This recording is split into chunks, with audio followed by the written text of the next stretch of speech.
And now, your Storm Team 18 forecast. Weather from where you live.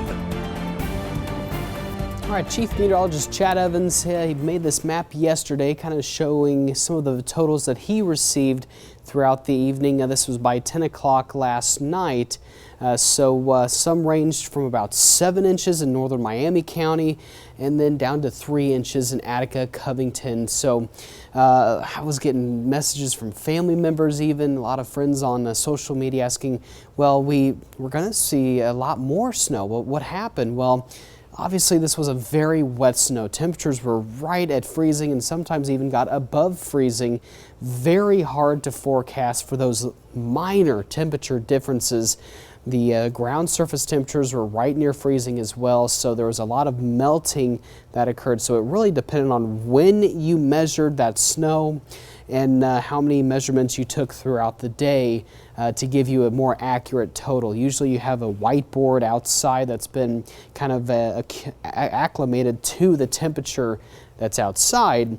You wipe it off maybe every hour or two and you take a measurement, you add it all together, give a more accurate measurement. But the moisture that fell was about maybe around an inch or so, but we had snowfall rates very high, about 1 inch per hour. But overall though, yes, about 7 to 3 across the viewing area.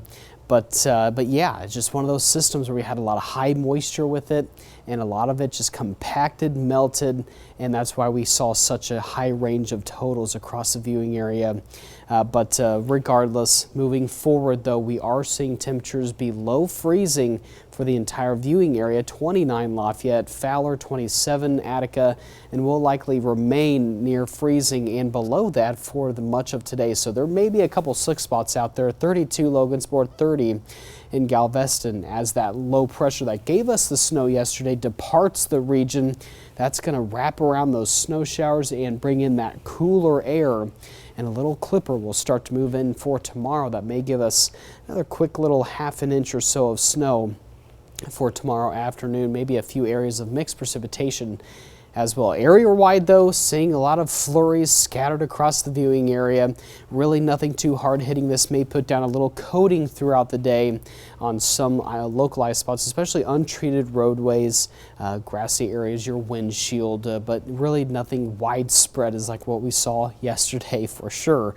But with the cooler temperatures in place and the cooler atmospheric profile up in the sky, it's definitely going to be a drier snow, and it's going to be that nice dry flaky snow that we will have for much of today. We'll have scattered snow showers by 2 o'clock, even by going into 9 o'clock, but by tonight clouds may clear out just enough for things to get pretty chilly tomorrow morning, so refreezing may occur tomorrow morning as well. So a few slick spots. Here comes that little clipper for Friday afternoon. This is about 6 o'clock. Notice maybe some mixed precipitation, some rain showers to the south, some snow Lafayette northward.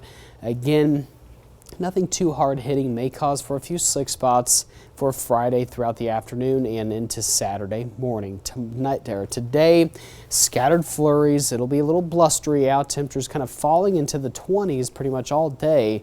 We'll wake up tomorrow morning, possibly upper teens, lower 20s, wind chills in the single digits, and we'll have wind gusts tomorrow 35 to 40 miles per hour right out of the south.